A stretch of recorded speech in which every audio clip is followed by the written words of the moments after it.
So in today's video, we're going to talk about the SGC Optimizer and how to use it. We'll go into a fair bit of detail about what you need to put in there and how to interpret the results when they come out.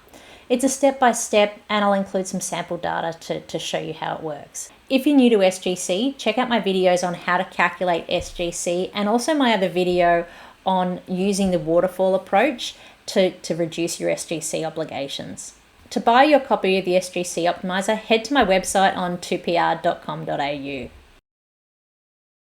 So when you get the SGC Optimizer, the first sheet I want you to look at is your inputs. This is where you're going to add any relevant data that you might have. Anything that you need to enter is in a yellow cell. So when we start working through here, we're going to firstly put our employer name.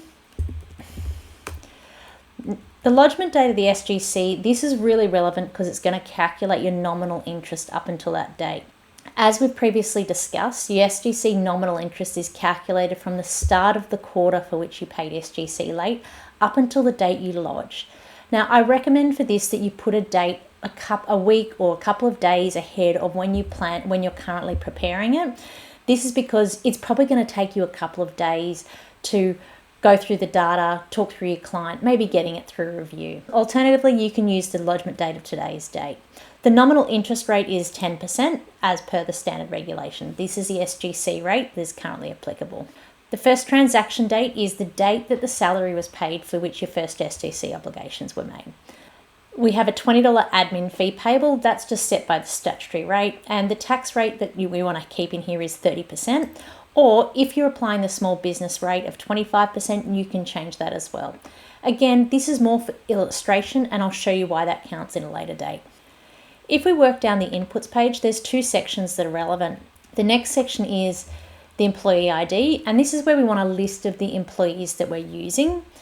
If we scroll further down, what you'll see is we've now got some transaction date information. We want to include here the list of all of our superannuation guarantee obligations for employee by date. While the maximum transactions is 500, there is ways you can get around this if you need to. So let's actually talk about some data and put some data in here for an illustration. It'll help show what each of these data fields mean. Series of our salary quarters, we're going to have the amount of the superannuation we paid. We know our reference that's come back from the super fund. We've got what our SGC due date is and the date that it was paid. So firstly, let's actually look at the standard obligations. We can see that the first quarter, the March quarter, was due and payable on the 28th of April, but we paid it on the 1st of May. So that's late. The amount of our SG shortfall is $3,000. Similarly, the next quarter, which was our June quarter, was due on the 28th of July. We paid it on the 1st of August, so it's late. Again, our shortfall will be the same $3,300. The September payment was actually paid late as well. If we look at our December quarter, we can see it was actually paid on time, so there's no shortfall. Our March quarter, in this example, we've paid two payments. The first was paid on time, but we could see that we've got a certain portion of it which was actually paid late, and our final payment was on time as well. So what we can see is the starting position is we have a super guarantee shortfall of $11,250. Let's talk about what the data is that we're going to need. What you'll probably get when you extract some of your data is your accounts probably have something similar like this. It tells you the pay period, it tells the amount, and it might also tell you your employee. What I want you to do is using this data is you're going to need to also add the reference. So this is when did you actually pay this super, what was the reference number, and what was the date paid. You'll need to add this data in. Alternatively, what some people do is they might use the quarterly amounts. Again, this is going to be by employee and showing specific amounts per the date paid and the amount in the reference. Unfortunately, in this instance, it's not necessarily going to work for us because, as you recall, the March quarter, we made two payments. When we look at our superannuation paid, we can see here that there was $1,350 that was paid as a separate payment, and this current quarterly one doesn't reflect that. In most instances, you're going to have the information that's by pay. Let's go back and put these straight in. First thing we want to include is our salary pay date. This is the date that was paid, which gives rise to a super guarantee obligation. It determines the due date for the super guarantee liability. Importantly with this one, the transaction data has got to be included in your pay date order, so the earliest first for an individual employee. Now, it doesn't need to be grouped by employee, but you could see that my data does. Now, importantly, don't sort in this file. If you've sorted in this file, it can make things a little funny. So let's bring in our salary pay date by employee. So our salary pay date, and all we're going to do here is actually just copy all of them straight down. We're going to include all of our employee IDs. Again, we're just copying this straight data in. The next one we want to put in here is the amount. This is the amount of the super guarantee payable. Now, it can't be negative, but I'm going to show you how to deal with that. This also needs to be superannuation that's eligible to be paid in advance. It should only include ordinary time earnings and not any additional amounts which you might be subject to super. We're going to include the date that the payments were made, and this is the dates the payments were received by the fund. You'll recall that super is only treated as paid when it's received by the fund, not when you actually paid it. So this is important data to make sure you're getting the right value. We're also going to include the reference. Now, it makes it easier to track it going forward, and so this is why I do suggest including the reference. Relevant fields are date format. So if we look at our salary pay date, we can see that these are in appropriate date format. We can look at our date received by the fund. Again, it's correct. We've got some other fields here just in case you need to add any extra information. So what we can also see is that there's been some of these review symbols popped up. The first one is that our employee ID should match the employee ID as noted above. So let's include our employee IDs. We can see the reviews still there. This is indicating that there's a missing ID at the top. So let's check that out. Oh, what we can see here is that there's a typo. One says Chef Stu Kate. Let's change that to make them consistent.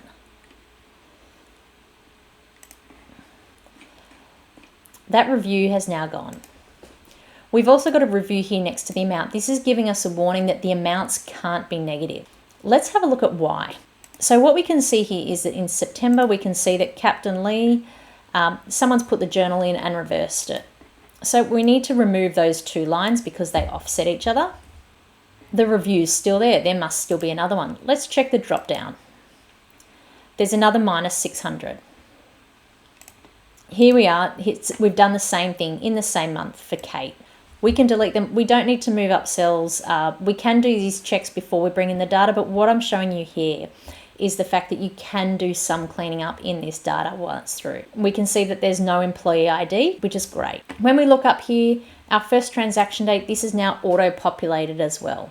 It's telling us that the date that the salary was paid for the first quarter, for which super guarantee obligations arose, was 15th of May. Let's talk about what period data you're going to need.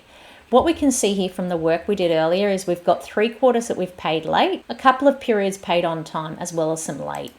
You need all the transaction dates starting from the first quarter that you were late, all the way in, ideally up until the last period that you were on time. I would be suggesting that we include all the transaction data relating to all these information. Let's talk about what you could do if you had more than 500 transactions. There's a couple of options. Firstly, you could split these worksheets and have multiple worksheets of the same and split them by employee. So you might have 3 employees in one worksheet, 3 employees in another sheet, and so forth. Alternatively, you could consolidate the data by quarter. If we're going to consolidate data, we need to make sure that we're showing it by employee with separate pay dates and references done separately, such as you can see here. Let's talk about the employee ID. This has got to be something that is a unique identifier by employee.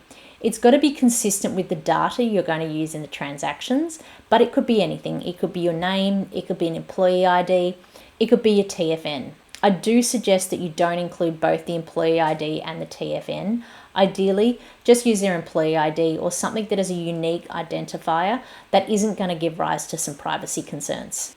So let's talk about the outcomes using the waterfall approach. This first quarter, we're not going to be able to do anything with, so that's always going to be the 3,000 late. For the 30 June quarter, the waterfall approach will treat the $3,000 that was paid late from first quarter 1 as paid on time. This means our shortfall is only $300. The reference for that on-time payment is now A. Similarly, the $3,600 in September, we're going to treat the $3,300 that was paid late as paid on time, and our shortfall is still $300. Our reference for that $3,300 is now B. We're going to do similar for for the other payments, using the waterfall approach, our super guarantee shortfall is now only $3,900. This is going to be treated as a late payment offset and paid by payment D, which we've got $2,550 that hasn't applied, and F of $1,350 that hasn't been applied. Contrast this to the original calculation that we did, which showed $11,250 as our shortfall amount.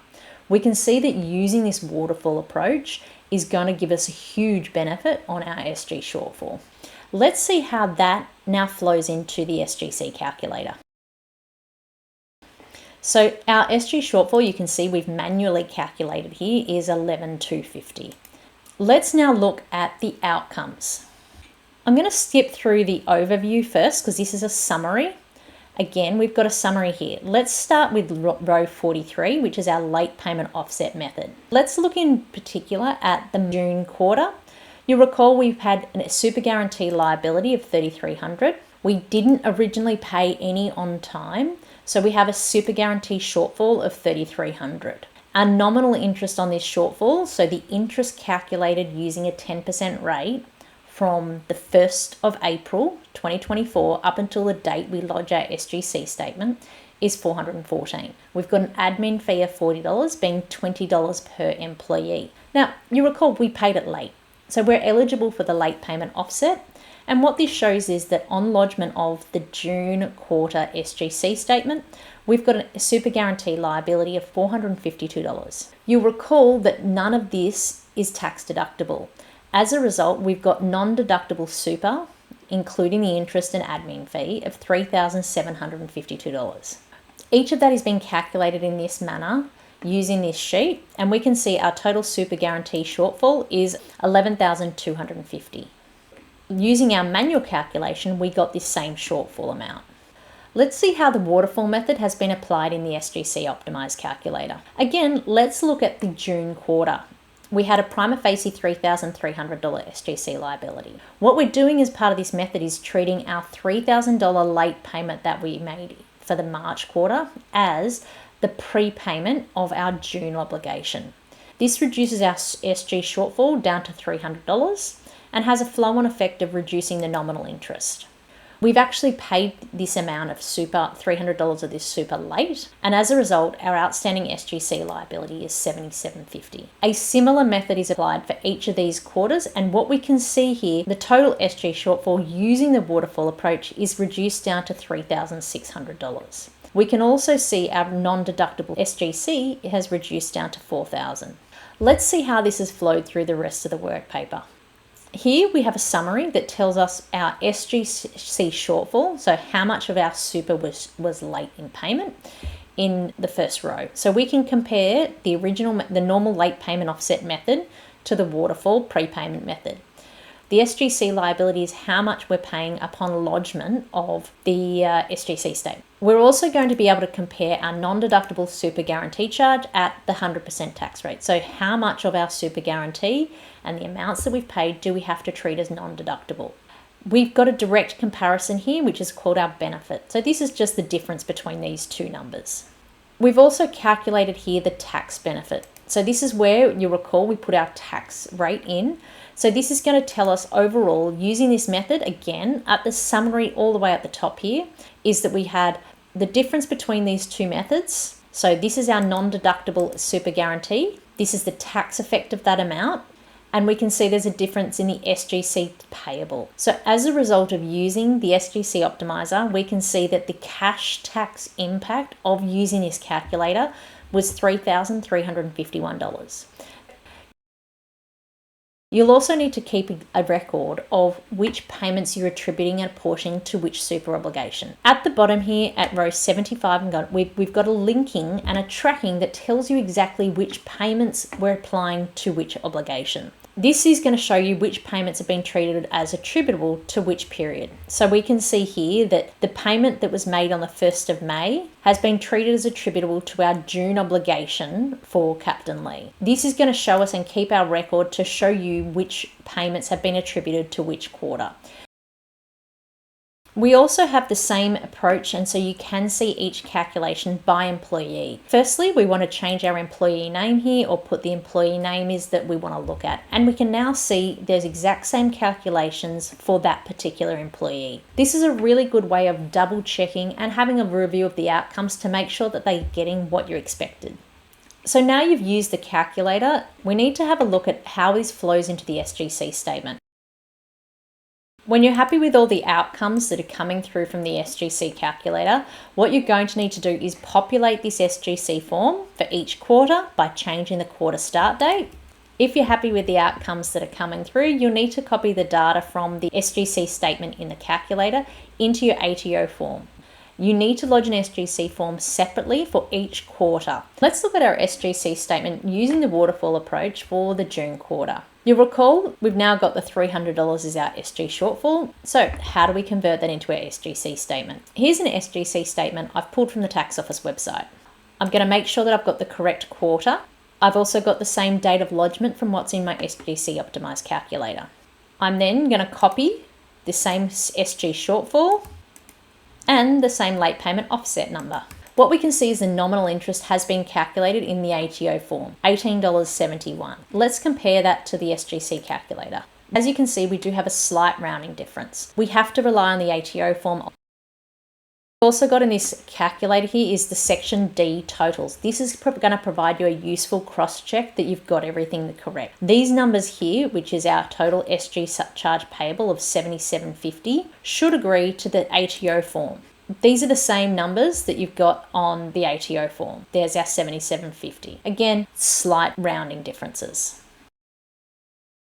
I would strongly suggest that once you've completed all your SGC statements and populated them into the ATO forms, you do a cross-check against the outcomes page of your SGC calculator. Row 35 will show you the SG shortfall as well as the SGC liability. The SGC shortfall line here at row 34 is the number that is going to tie to the SG shortfall column E on your ATO website page. The SGC payable on the totals page in here at row 21 is the one that's going to tie to, in the SGC calculator, the SGC liability. These are important checks for you to do to make sure that you have transposed all the information correctly.